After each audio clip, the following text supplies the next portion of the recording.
Time check, it's 1 p.m. on the DOT. My name is Faith Imai and you're on to Super 88.1 FM Benin.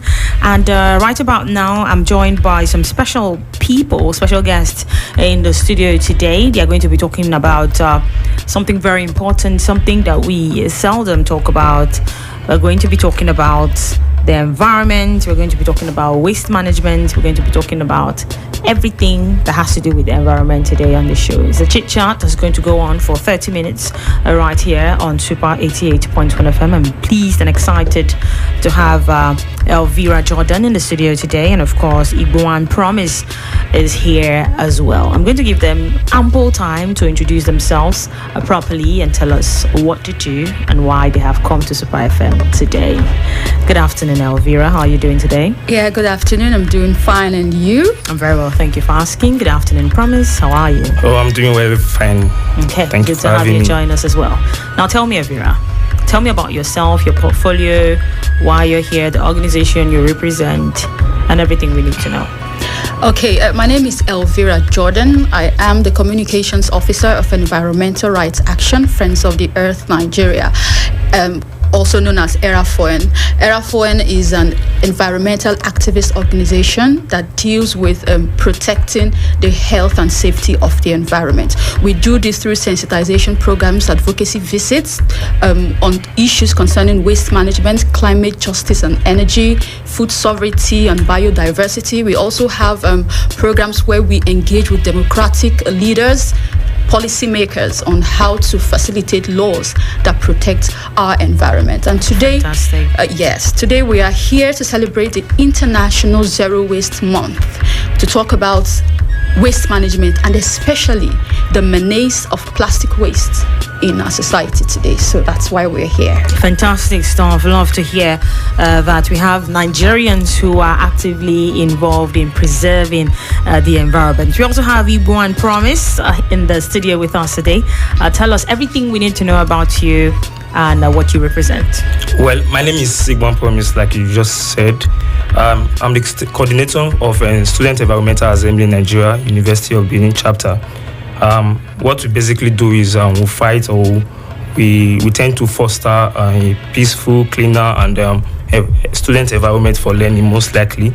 But right now we are a body that actually tend to foster a cleaner and healthier environment for students. Okay, I'm excited to hear that you are doing what you're supposed to do for the environment in a learning environment, because sometimes it becomes important that after we have left school, we've left the four walls of school, that's when we now realize that we have to protect the environment. Exactly. But it's good to know that you are taking that sensitization right there and you're actively doing what you're doing in Uniben. Well done, Igboan Promise. Okay, let's go straight to why we are here today. The environment must be preserved. I'm an advocate for that. But let's talk about the challenges in waste management. What are the challenges in waste management? Okay, waste management faces a number of challenges, from practical infrastructure issues to broader societal attitudes. Challenges include lack of adequate and disposal facilities. Many countries or some regions or local communities lack proper waste collection, and this could lead to open dumping and pollution, most likely environmental pollution. Then secondly, inefficient transportation and handling. That is handling in terms of how they handle or we handle our waste. This actually boils down to the government. Actually, lack of proper vehicle could actually lead to inefficient transportation or the handling of waste, taking them to the dump site. Then let's come to individual involvement or citizens' involvement in waste management. Low public awareness and participation. A lot of persons have this lackadaisical attitude towards environmental matters, and they tend not to listen to things that actually concerns them and their environment. Waste management practices could lead to littering and non-compliance with recycling programs. Okay, fantastic.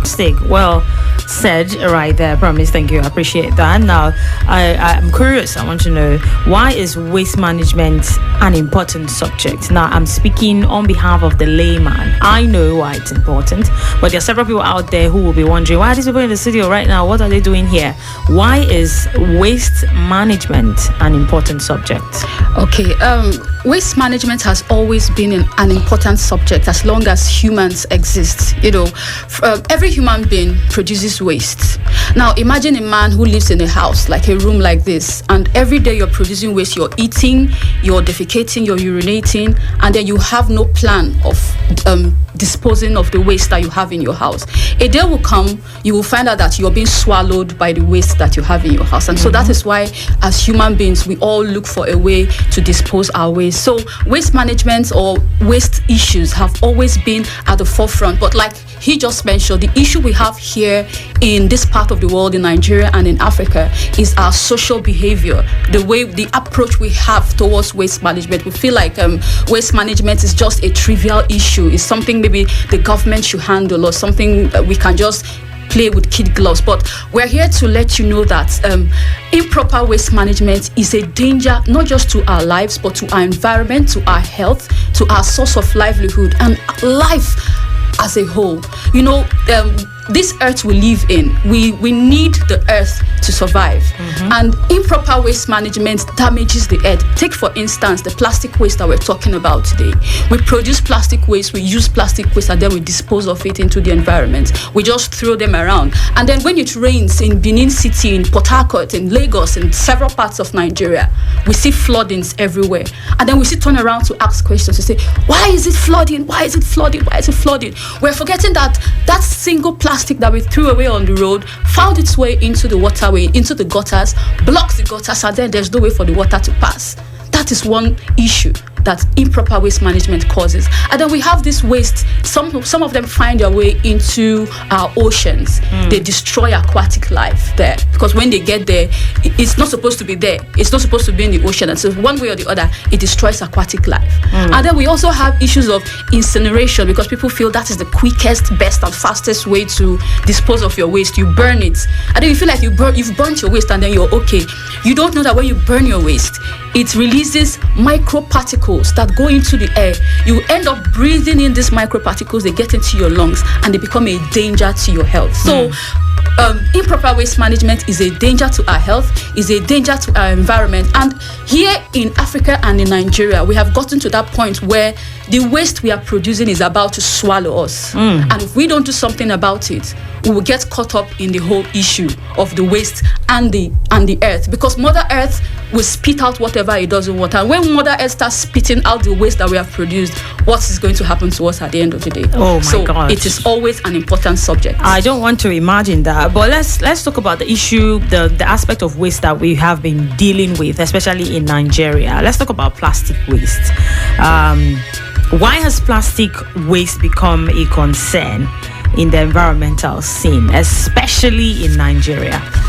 Why is that so? Okay, like I mentioned earlier about plastic waste going into our gutters. In other parts of the world, brands are held accountable for the plastic waste that they produce. Mostly when you see plastic waste, it is brands that produce it. You and I don't produce plastic waste. We only go to buy. Yes. It is now an important subject because it is becoming a menace to our society. And because we have no laws, we have no programs to check on the production of this plastic waste, the use of this plastic waste, and the disposal of this plastic waste, it has come back to bite us, which is resulting to the climate issues we're having today. The climate issues, the issues of flooding, environmental issues we're having. There are some parts of Nigeria that when it gets to the end of the year, September, people have to leave their homes. People become refugees in their own communities when there's no war or anything. These are the dangers that the plastic waste has brought into our environment, and that is why this discourse has been there. It has been there for a very long time, but we are trying to bring it to our consciousness that this is something that everybody needs to pay attention to. Now, you've put all the blame on the brands.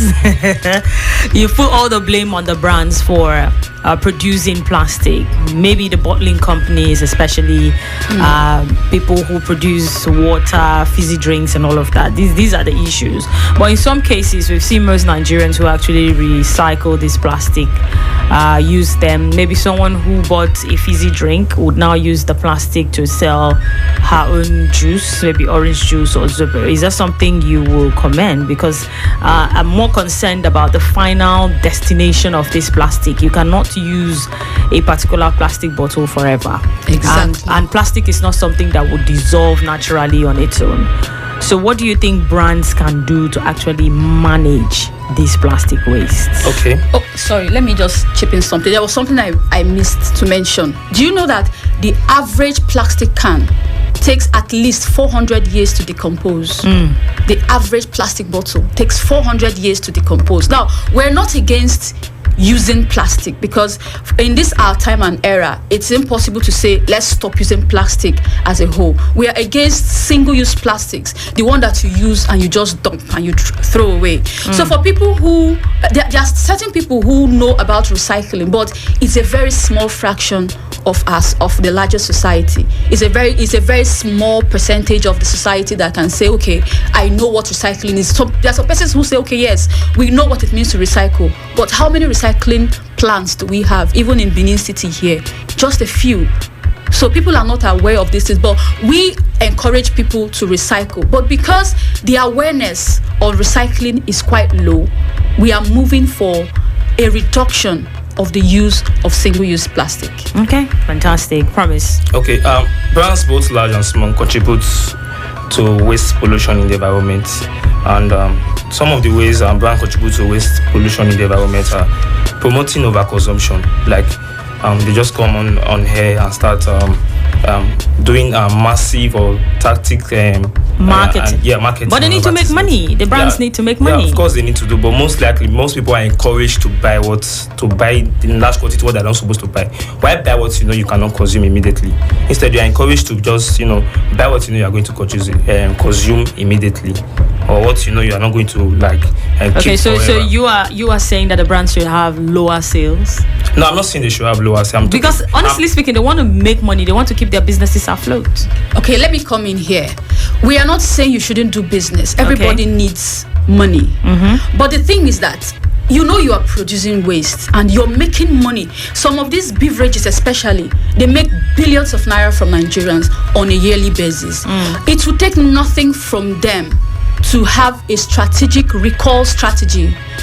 Take responsibility for the waste you produce. Before now, let me use Coca-Cola as an example. Before now, if you want to buy a bottle of Coca-Cola, you go with a bottle.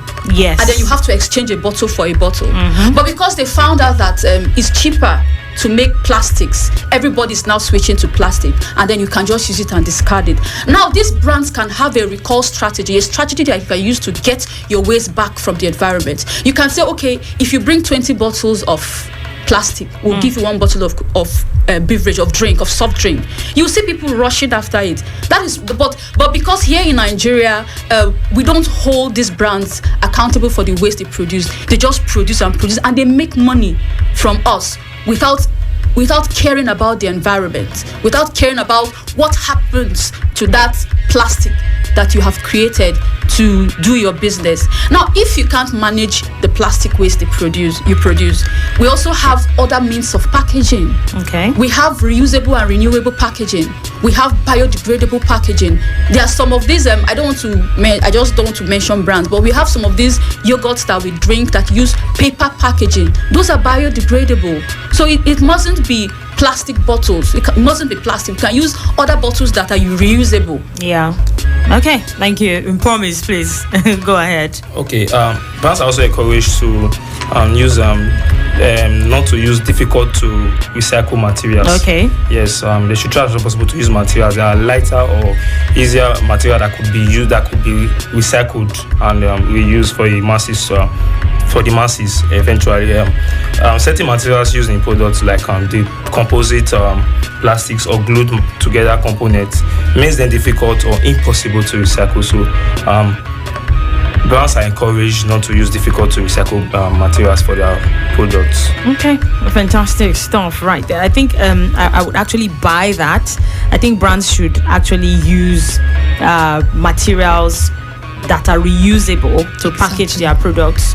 That's better, because I personally have a problem with the plastics, and in as much as it's booming business for some companies, it's unfortunate that every day we see different bottled water, we see different fizzy drinks, juices, and all of that. If you even go to the market, you see people who are producing their own drinks from home, maybe Zobo drinks or juices, or even chin chin. Some of them want to package branding. I think it's the aspect of branding that has made everybody go crazy. You know, they want to produce their own products, package it nicely, have a label on it. And most of the times they use plastic bottles and plastic containers. Yes. So it doesn't get to a point where maybe after I buy a bottle of Zobo drink from you, for instance, and I'm done drinking, and I'll tell you, okay, take your bottle. If that happens and we are sure that your hygiene is 100, because for somebody like me, I'm not going to lie, I won't want to buy a drink that is not the original drink from a bottle. For instance, if I see a bottle of a fizzy drink with Zobo inside, I'm always skeptical. I'll need to do a background check on that person's hygiene before I can drink, to be sure that, okay, you have washed and sterilized these bottles properly before reuse. And also, during the time when a bottle would be given for a bottle, back then, we had and heard so many stories of you buying a drink with an insect beneath. You know, many people complained about that. They complained about that, and they're like, why can't we just buy drinks and dispose? At that time, I'm not sure the issue of the environment, waste management, climate change, and everything was an issue. So these companies heard our cries at the time and started making drinks in plastics. And it, as much as it makes it look nice, the packaging is good and everything, I think the government, especially believe in Nigeria, the Nigerian government should do something. They should key into this waste management of a thing, not just about sweeping the roads, packing dirt and going to throw them in the dump site. I think brands should be held accountable, just like you had mentioned. The government should, the Ministry of Environment should do something actively about this, because like you said, 400 years for a plastic bottle, that's a long time. Generations will come and go before that bottle goes. And you can imagine, for those people who actually burn these bottles, if you see the kind of smoke that comes out, you already know that it's damaging to the health. So I think your organization and several other organizations should become key players. They should be able to chip this to the Ministry of Environment, to the government, so that something can be done about it. So I'm glad you're here to sensitize us. At least for me now, I think I'll start doing recycling from now on. But let's move further. You are an environmental rights group. How has your engagement with these companies been, and how have they responded? Because I'm sure you've reached out to a couple of these companies, a couple of these brands. What was their response like? Is this something they want to embrace, or they think you just want to take them out of business? Okay, in several platforms, in several engagement and advocacy programs, we've had engagements with brands concerning issues of waste management. And funny enough, they are all receptive to the ideas that we have, but the issue we have in Nigeria is implementation. When we give them the reasons why we are against the production of plastic waste and the need to be responsible for the waste they produce, sometimes they see reason with us, and then they will make promises and say, okay, yes, we're going to do this, we're going to do that, we're going to do this, and then at the end of the day, nothing is done. Of recent, last year in August, we had a brand audit exercise. This brand audit exercise was something we did to check the highest polluting brands in Nigeria. And we had, I don't want to call brands, but we had some figures, and then we had engaged with these brands earlier. They had made promises that they didn't fulfill. So this time around, what were the promises they made? I'm curious. They said they were going to check they were going to be responsible for the waste they produce. They said they were going to look for a way to recall their waste. Some of them even gave us some ideas about pickers. They said they were going to employ pickers to go around to get their waste so they can recycle it. And then they also, that's why you see some brands, some of these beverages today, if you check their bottle, they will say, please recycle me. Yes. That was one of the strategies they used, but it is not an effective strategy. So because we've been hammering on these issues and we're not getting the response that we needed, we did a return to sender exercise. We actually gathered the plastic waste of 2 major brands here in Benin City. We took it to their gate and we gave it back to them, like, we have come to give you your waste. Funny enough, they didn't like it. In fact, there was a particular brand that almost wanted to fight with us. And then we were asking them, but this is your bottle, this is your brand, this is your name on it. Why can't you take it back? Because it is waste. Because there's nothing we can do with it. That's why you're angry about it. So we're also looking for ways to engage with policymakers, because everything boils down to the environmental laws and environmental policies that we have in Nigeria and in Africa. These laws are there, but we don't have structures to push to implement them.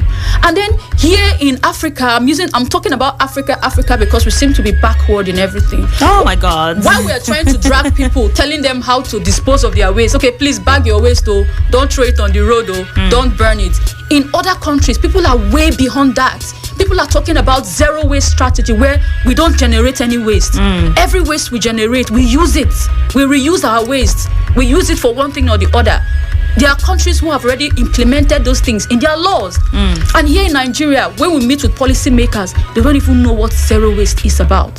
So we're doing advocacy, we're doing engagements. We even had some discussions with the environmental and health officers in Ego local government, and we introduced this zero waste policy to them. And we got positive response sometime in November that they've started practicing this zero waste policy, and it's working for them. So these are the things we've been doing. We've been engaging with other civil society organizations to sensitize the people on the need for us to take responsibility for our waste. Like this Student Environmental Assembly, it's a student arm of environmental rights action. And then we also have a grassroots arm of environmental rights action, which is called the Zero Waste Ambassadors. We are taking these waste management discussions, topics to the grassroots, like bridging a gap between the grassroots people and the civil society organizations to tell them the need for us to manage our waste properly. We have been making headway. We're recording success in this aspect, but we still have a lot to do.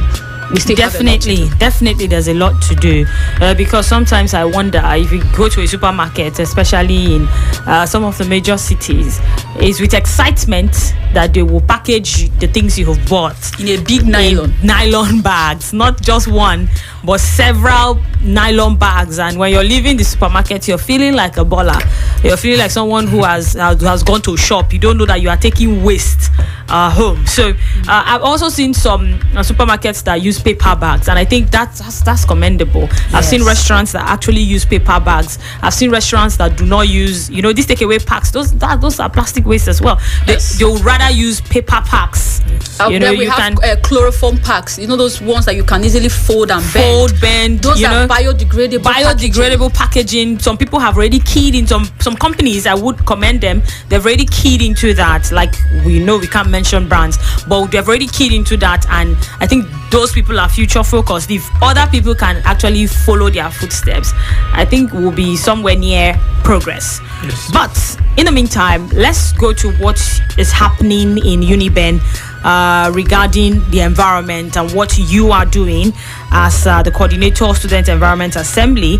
What has it been like? What is the response like? What are students saying about this? Are they about it's none of my business, or go and meet the government? What is their response like, and how far have you guys gone? Okay, University of Benin, we have actually gone far in terms of letting the students know about, number one, their environment. Because I want to tell my group or my association on campus is that the environment is our topmost priority. Whether we are at home or we are in a learning environment or a learning environment where we find ourselves, we should tend to take care of our environment, because when we don't take care of our environment, it actually affects us. So recently, or before the COVID, we went on brand auditing as well, and then we were able to checkmate the number one brand that actually pollutes the environment, the university community more. And we're able to find out that a water brand, a factory that actually produces water, is actually responsible. Number one brand that actually produces the environment more. But that we tend to take it to the university authorities, and then they work towards it. And today is actually different over there. Our students are kind of keen into this association, and they tend to rather become enlightened, and then trying to know more about fostering a learning and a clean environment for students. Fantastic stuff. We still have representatives from the Environmental Rights Action, Friends of the Earth Nigeria. And I need to let you know that this program is sponsored by Zero Waste Asia. Before they go, I have two more questions to ask them. Now, for people who have been listening at home, I'm sure they are curious. They want to key into this initiative. They want to save the environment. They want to be a part of this. How can people who are listening, the person who is listening to us right now, what kind of culture can they imbibe to ensure that waste management is activated in their homes, in their personal lives? Okay, we are advocating for a zero waste strategy. Now, zero waste management strategy is a strategy where you use every waste that you produce, that you don't produce any waste. Nothing is a waste. Now, how can you do that? It's through segregation of waste. So it's no longer an issue of where to dispose your waste. No, you don't need to dispose it. Just segregate it. You can have 3 different containers in your house. One for bottle, one for plastic bottle, and one for degradable waste, the ones that can decompose. Now, you can actually make money out of the waste that you produce. You can sell out your waste when you segregate your waste, because it has to start with segregation. Okay. The biodegradable waste can be converted into manure that farmers use. And then you can take your plastic bottles for recycling. They use these these bottles for this ceramic plastic plates, because we're against single-use plastic, not the one that you can use for years. So if you gather your waste, if you segregate your waste, you can have 3 different components of waste that you can make money from.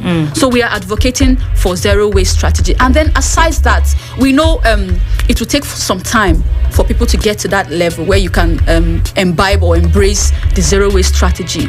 But in your own environment, in your own house, wherever you find yourself, you should know that you are responsible for your environment. Everything that happens in the environment, if you're passing through a particular street and you're perceiving bad odor because people dispose of waste indiscriminately, you should blame yourself for it as well, not just whoever disposed it. We shouldn't wait for the government to handle our waste all the time. No, we should take responsibility for it. Package your waste properly and dispose it in the designated disposable areas. And then this issue of incineration, where we find it as an easy way of disposing our waste, is not all that healthy for our own selves. It's a health risk to us. So let's avoid incineration. If you know there is no other way for you to dispose of your waste, package your waste, segregate it, package it, and sell it out. Because there are people who are willing to buy. There are people who convert your waste to manure. There are people who recycle these bottles. There are people who are collecting the breakable bottles and they are using it for other things. And then I also want to talk to our governments and our policy makers with the issue of these brands that we're talking about. It all boils down to our laws. In other countries, we have laws that are guiding producers. We have laws that guide them on how to produce and how to manage their waste. If we can imbibe these laws, if we can review our environmental laws and include these laws, and then create strategies and policies that we can use to manage and to checkmate these brands, to know that they are managing their waste, they are taking responsibility for their waste. And then there's another option as well. If you can't manage your waste, the government can take it as a money-making venture. You can say, okay, you are a brand, you're making business from us. If you cannot manage your waste, we will manage your waste for you. You pay us to manage your waste. And then you have penalties for brands who don't keep to the rules and the regulations and the laws that are there to govern the waste they produce and the way they manage their their waste. I think if we can put these things in place, we will have a headway in waste management. And then, platforms like this on radio, television, social media, let's keep, because we have a strong issue of ignorance.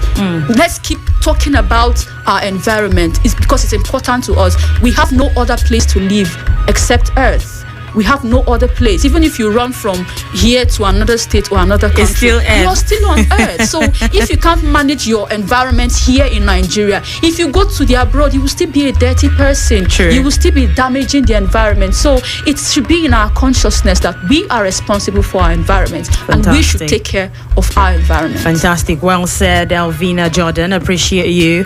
And also, Igboan Promise, I must say a very big thank you to you for coming on radio today. The conversation has been lengthy but very engaging and informational. I must appreciate you especially, and also a big shout to Zero Waste Asia, a big shout to the Environmental Rights Action Friends of the Earth Nigeria for coming to Super 88.1 FM Benin today. But in 10 seconds before you go, is there any website or phone number we can call just in case we want more information about environmental rights action? Okay, Environmental Rights Action Friends of the Earth Nigeria. We are on every social media platform. You can search for Environmental Rights Action Friends of the Earth Nigeria or ERAFOEN, which is ERAFOEN, on Facebook, on Instagram, on YouTube, on Twitter, on LinkedIn. We're everywhere. And our website is www.erafoen.org. Fantastic. That's the size of the package this afternoon. Thank you very much, Elvina Jordan and Igboan Promise, for joining us on the program today. Keep doing what you're doing.